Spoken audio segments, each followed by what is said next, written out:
دیکھیں کیا کمالات ہیں ہمارے پیارے نبی آقائے سرور نامدار صلی اللہ علیہ وسلم کی۔ عموماً آپ نے دیکھا ہے کہ جب بھی ہم کسی شخصیت کی بات کرتے تو اس کے بچپن کی بات نہیں کرتے، ہم اس کی جوانی کی بات کریں گے، اس کے علم کی بات کریں گے، اس کے کمالات کی بات کریں گے، اس کے جمالات کی بات کریں گے۔ لیکن قربان جائیے حضور علیہ السلام کی ذات پاک پر کہ جب حضور علیہ السلام کی ہم سیرت دیکھتے ہیں تو حضور السلام کی سیرت میں بچپن مبارک کا بھی بڑا ذکر آتا ہے۔ عام طور پہ جب ہم کسی عام شخصیت کی بات کہتے ہیں، بے شک وہ وقت کا بہت بڑا عالم ہو، بہت بڑا مفتی ہو، یا دنیاوی کسی عہدے پر فائز ہو، تو ہم دیکھتے ہیں کہ بچپن میں کچھ ایسے اس کے واقعات ہوتے ہیں جو بتانے کے والے نہیں ہوتے۔ اس نے شرارتیں بھی کی ہوتی ہیں، شیطانیاں بھی کی ہوتی ہیں، کئی واقعات ہوتے ہیں، لیکن حضور علیہ السلام کے جو واقعات ہیں وہ ایمان افروز واقعات ہیں، کیونکہ حضور علیہ السلام کو اللہ نے اسوہ حسنہ بنا کے بھیجا ہے۔ حضور السلام کی ذات پاک وہ ذات ہے کہ جس کے ہر گوشے میں ہمارے لیے کچھ نہ کچھ سبق ملتا ہے۔ حضور السلام کا بچپن ایسا تھا کہ آج لوگوں کا بچپن بھی نہ ہو۔ حضور السلام کا بچپن مبارک ایسا تھا۔ جب حضور السلام کی ولادت بسعادت ہو گئی، ایک یہودی مکے میں دروازے بجاتا، وہ کہتا کیا تمہارے گھر پہ کسی کی ولادت ہوئی ہے؟ تو لوگ پوچھتے کیا بات ہے، آپ ہمارے گھر کا دروازہ بجاتے ہو اور یہ پوچھتے ہو کہ کسی کی ولادت ہوئی ہے، کوئی مسئلہ ہے؟ وہ لوگوں کے گھروں پہ جاتا ہے اور دروازے بجاتا، کیا آپ کے گھر پہ کسی کی ولادت ہوئی؟ کیا آپ کے گھر پہ کسی کی ولادت ہوئی ہے؟ تو لوگ اصرار پہ اس نے بتایا کہ میں اس لیے ڈھونڈ رہا ہوں کہ کس کے گھر پہ ولادت ہوئی ہے، کیونکہ میں نے تورات میں پڑھا تھا۔ وہ یہودی تھا، وہ یہودی کہتا ہے کہ میں نے تورات میں پڑھا تھا کہ جس دن آخری نبی کی ولادت ہوگی اس دن آسمان پر ایک نیا تارا طلوع ہوگا۔ تو آج وہ تارا، وہ ستارہ طلوع ہو گیا ہے۔ تو مجھے پتہ چل گیا، تورات میں لکھا ہوا تھا، حضرت موسیٰ علیہ السلام پہ اللہ نے وحی نازل کی ہوئی تھی، جب آخری نبی آئے گا تو اس وقت تارا طلوع ہوگا، وہ تارا طلوع ہو گیا ہے۔ اب میں دیکھنا چاہ رہا ہوں وہ حضور خاتم النبیین صلی اللہ علیہ وسلم کس گھر میں آئے ہیں، آپ کی ولادت کہاں ہوئی ہے، میں ان کا دیدار کرنا چاہتا ہوں۔ اسی طرح وہ ڈھونڈتا گیا اور پھر ڈھونڈتے حضرت عبد المطلب رضی اللہ عنہ کے گھر پہ پہنچا تو اس کو پتہ چلا کہ آپ کے شہزادے حضرت عبداللہ کے گھر پر اللہ نے ایک بیٹے کی آمد کی ہے، حضور اسلام کی آمد ہو چکی ہے، آخری نبی کی آمد ہو چکی ہے۔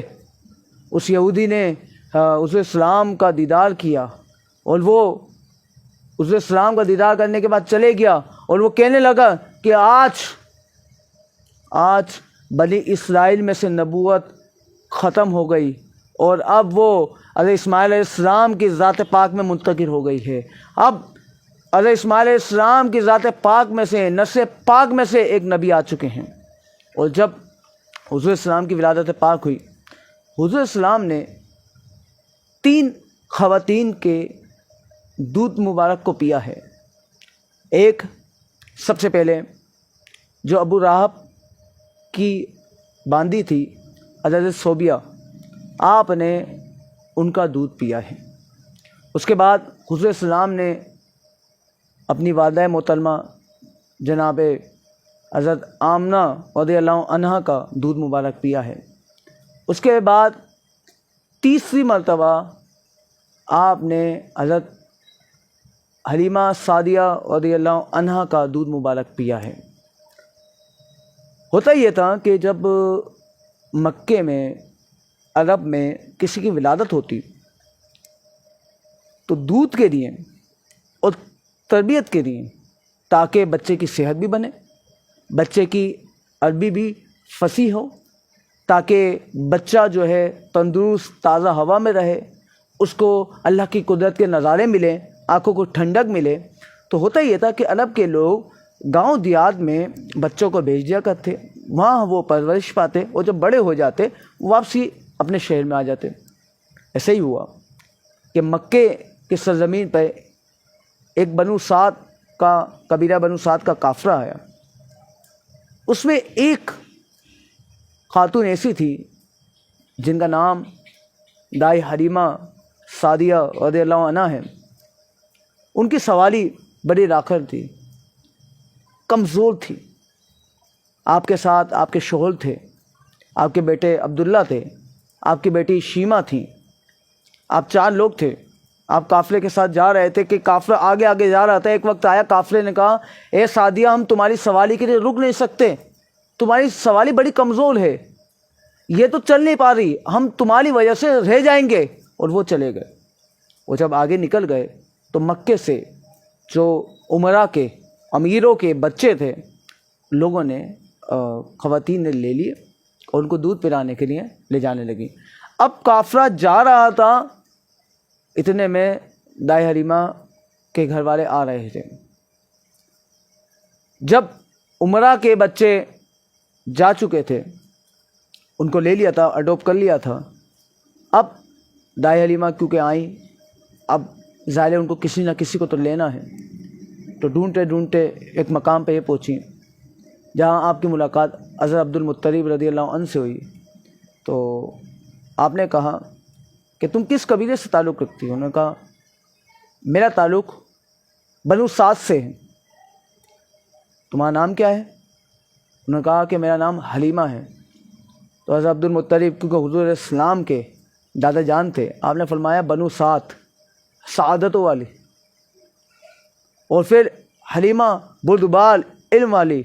تو آپ نے کہا کہ ہاں میرا ایک پوتا ہے، اگر تم اس کو لے جاؤ، اس کو دودھ پلاؤ، اس کی جو ہے وہ کھلی فضا میں جو ہے اس کی پرورش کرو، تو بالکل لے جا سکتی ہو، لیکن ایک مسئلہ ہے کہ وہ یتیم ہے، وہ تمہیں اتنے انعامات سے نہیں نواز سکتے۔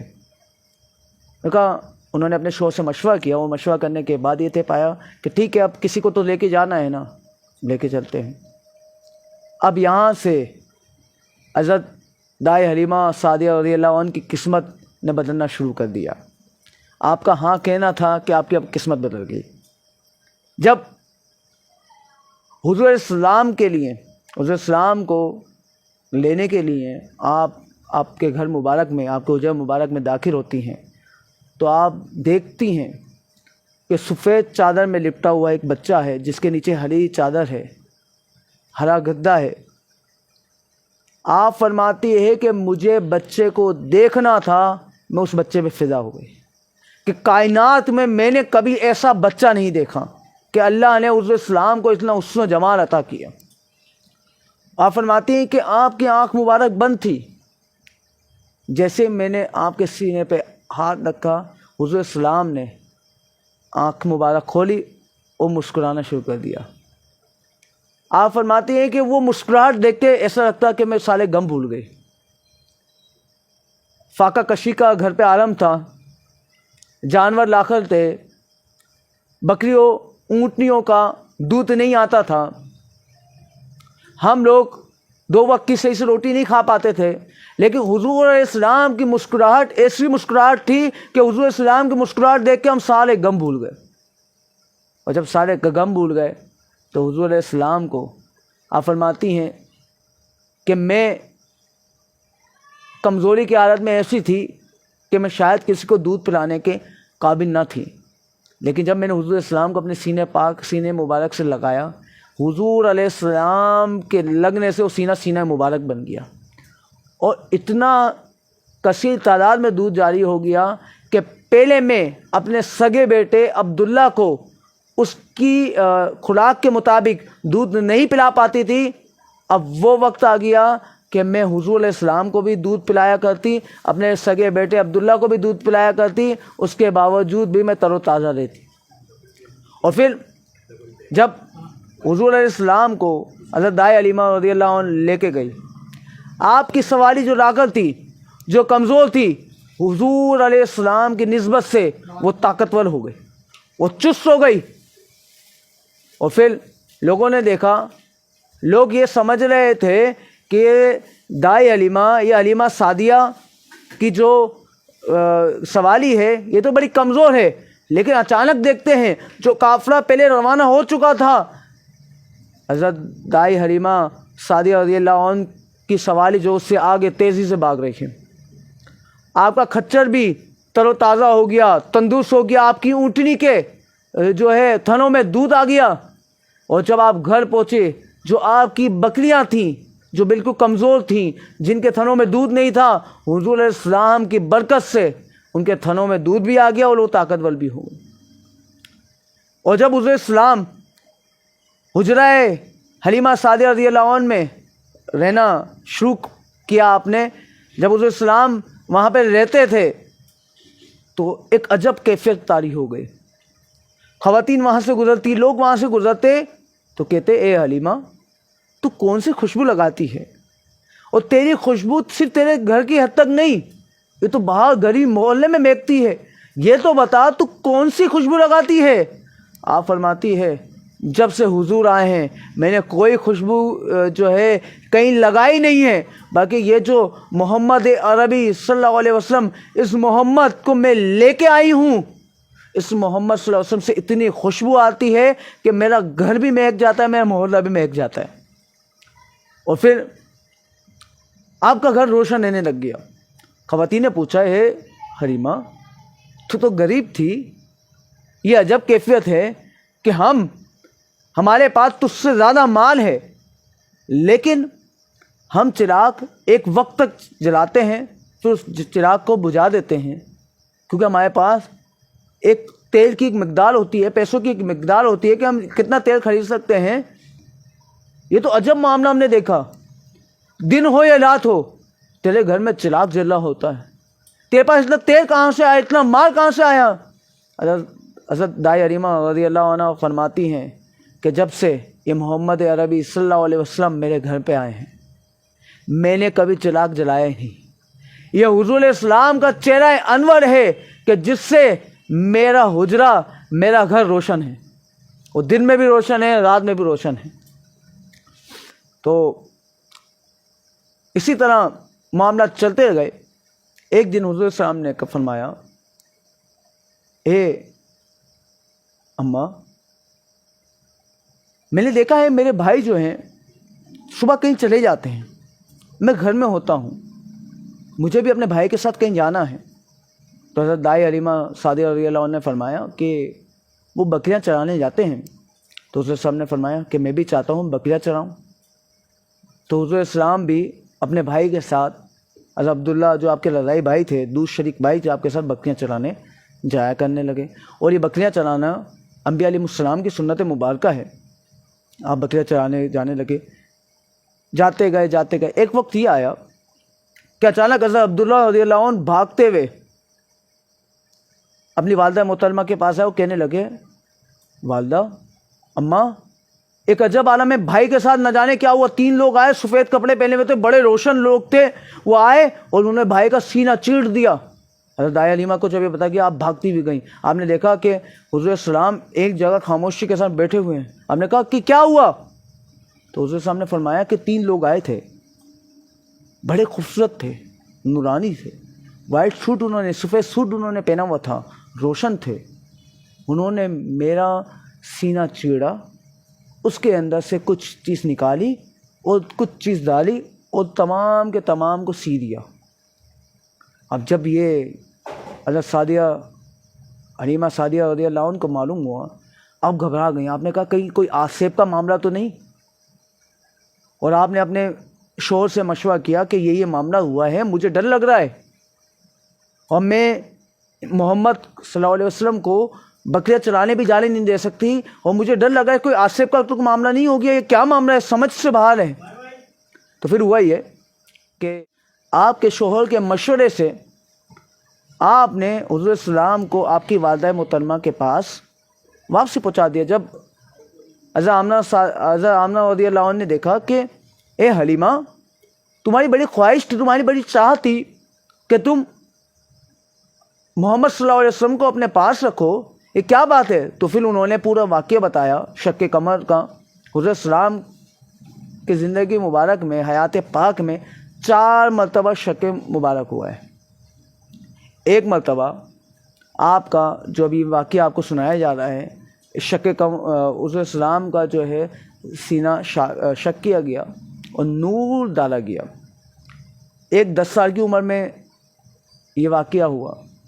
پھر اس کے بعد حضور السلام کا غار ہیرا میں حضور السلام کا سینہ مبارک چاک کیا گیا اور نور بھرا گیا، اور پھر معراج کی رات میں یہ واقعہ آیا۔ 4 مقام شکر جو ہے سینہ مبارک حضور السلام کا شک کیا گیا۔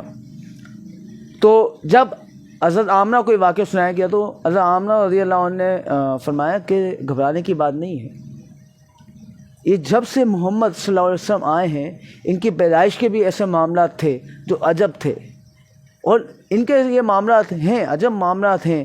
میرا بیٹا، میرا پیارا لاڈلا بیٹا جو ہے یہ اللہ کی برکتوں میں سے برکت ہے، یہ تو اللہ کی نعمتوں میں سے نعمت ہے، یہ تو بابرکت ہے، تو کوئی گھبرانے کی بات نہیں۔ بہرحال حضرت دائی حلیمہ سعدیہ رضی اللہ عنہ جو ہے حضرت آمنہ کو حضور السلام جو ہے سپرد کر کے چلے گئیں۔ 6 سال کے حضور السلام اپنی عمر مبارک پہ پہنچے تو آپ کی والدہ محترمہ کا سفر کے دوران ابا کے مقام پر آپ کا وصال ہو گیا، اور پھر ام ایمن نے جو ہے پھر آپ کو جو ہے گھر لے کے گئی، وہاں جا کے سارا واقعہ بتایا گیا، اور پھر ام ایمن نے جو ہے آپ کی کافی حد تک تربیت بھی فرمائی۔ حضرت عبد المطلب نے حضرت ام ایمن کو آپ کی ذمہ داری بھی سونپی، اور حضرت السلام یہ فرمایا بھی کرتے کہ میری والدہ کے بعد میری والدہ جو ہیں وہ ام ایمن ہیں۔ اور پھر ایک وقت آیا کہ جب حضور السلام 8 سال کے ہوئے تو آپ کے دادا حضرت عبد المطلب رضی اللہ عنہ کا سایہ بھی آپ کے سر سے اٹھ گیا۔ اس کے بعد آپ کی پرورش کی ذمہ داری آپ کے چچا جو عاشق رسول بھی تھے، اس السلام سے بڑا عشق فرمایا کرتے، آپ کے چچا حضرت ابو طالب کے سپرد آپ کی ذمہ داری سونپ دی گئی، اور پھر حضرت ابو طالب نے جو ہے آپ کی تربیت فرمائی اور آپ کو اپنے ساتھ ساتھ رکھا، اور اعلان نبوت سے پہلے آپ کو 3 مرتبہ تجارت کے لیے عرب سے یعنی جو مکہ مکرمہ سے باہر بھی لے جایا گیا، جس میں سے پہلا جو ہے وہ شروع میں ہی آپ کو لے جایا گیا اور آپ کی وہاں پہ جو ہے تجارتی اعتبار سے وہاں پہ تربیت فرمائی، جہاں پہ آپ کی ملاقات ایک راہب سے ہوئی جس نے حضور السلام کو دیکھ کے ہی پہچان لیا کہ حضور علیہ السلام آخری نبی ہیں۔ جس کی بشارت حضرت عیسیٰ علیہ السلام نے دی وہ حضور آ گئے ہیں، جس کی بشارت حضرت موسیٰ علیہ السلام نے دی وہ حضور آ گئے ہیں۔ حضرت آدم علیہ السلام سے لے کر حضرت عیسیٰ علیہ السلام تک تمام انبیاء نے بشارت دی، آنے والا نبی وہ آنے والے ہیں، وہ آنے والے ہیں۔ آپ کے نام سے، آپ کے وسیلے سے انبیاء علیہ السلام نے دعا فرمائی، آپ کی امت میں شامل ہونے کی انبیاء علیہ السلام نے دعا فرمائی۔ اس راہب نے دیکھ لیا اب وہ نبی آ گئے ہیں جن کی امت میں انبیاء شامل ہونا چاہتے تھے، جن کی بشارت انبیاء علیہ السلام نے دی، تو آپ کو اس راہب نے پہچان لیا۔ حضور علیہ السلام کی ذات پاک وہ ذات پاک ہے۔ ہم نے یہودی کی بات بھی سنی اور اس راہب کی بات بھی سنی، ہم نے دیکھا حضور اسلام کی ذات پاک وہ ذات پاک ہے۔ ابھی آپ نے اعلان نبوت نہیں کیا، لیکن جو تورات کے ماننے والے ہیں، جو انجیل کے ماننے والے ہیں، جو یہودی ہیں، جو عیسائی ہیں، جو حضرت موسیٰ علیہ السلام اور حضرت عیسیٰ علیہ السلام کے پیروکار ہیں، انہوں نے پہچان لیا اب حضرت اسماعیل علیہ السلام کی نسل پاک میں آخری نبی آ گئے ہیں۔ حضور خاتم النبی صلی اللہ علیہ وسلم محمد عربی آ گئے ہیں، جن کی بشارتیں گزشتہ کتابوں میں تھیں۔ تو الحمدللہ اللہ نے ہم پر احسان کیا کہ اللہ نے ہمیں اس حضور خاتم النبی صلی اللہ علیہ وسلم کا امتی بنایا۔ حضور اسلام کی سیرت کو جان کر، حضور اسلام کی سیرت کو اپنا کر ہم اپنی زندگی گزاریں گے تو حضور اسلام کی سیرت سے ہمیں بڑا افادہ حاصل ہوگا۔ دیکھیں، یہ ایک مسلمان پر لازم ہے کہ حضور اسلام کی اس سیرت کو جانیں۔ حضور اسلام کو اللہ نے اسوہ حسنہ بنایا، حضور اسلام کو رحمت للعالمین بنایا، حضور اسلام کو خاتم النبیین بنایا۔ یہ ساری باتیں اس وقت ہمارے کام آئیں گی جب حضور اسلام کی سیرت کو ہمیں معلوم ہوگی۔ یاد رکھیں، ہم جن لوگوں سے محبت کرتے ہیں ان کا پورا بیک گراؤنڈ ہمیں معلوم ہوتا ہے، وہ کہاں سے ہیں، کہاں رہتے تھے، اب کہاں رہتے ہیں، پچھڑا کیا پلان ہے، اگلا کیا پلان ہے، ماضی کیا تھا، حال کیا ہے، ان کا مستقبل کیا ہوگا، ہر چیز کی ہم نالج رکھتے ہیں۔ ہم تو حضور اسلام سے حقیقی سچی پکی محبت کا دعویٰ کرتے ہیں، حضور اسلام سے عشق کا دعویٰ کرتے ہیں۔ یہ دعویٰ جب پورا ہوگا، اس وقت پورا ہوگا جب حضور اسلام کی سیرت کو اپنا کر، اور یہ بہت اچھا موقع ہے، یہ بہت اچھا سلسلہ ہے، اس سلسلے کے ذریعے حضور اسلام کی سیرت کو اپناتے ہیں اور ماہ ربیع الاول کی نسبت سے حضور اسلام کی سیرت کے ہر گوشے کو اپنی زندگی میں اپلائی کرتے ہیں، تاکہ ہمارا اور ہماری نسلوں کا ایمان محفوظ لے سکے۔ ان اللہ و ملائکتہ یصلون علی النبی یا ایھا الذین آمنوا صلوا علیہ وسلموا تسلیما۔ اللہم صلی علی سیدنا و مولانا محمد معدن جود والکرم وآلہ وصحبہ وبارک وسلم وسلم۔ سبحان ربک رب العزۃ عما یصفون وسلام علی المرسلین والحمد للہ رب العالمین۔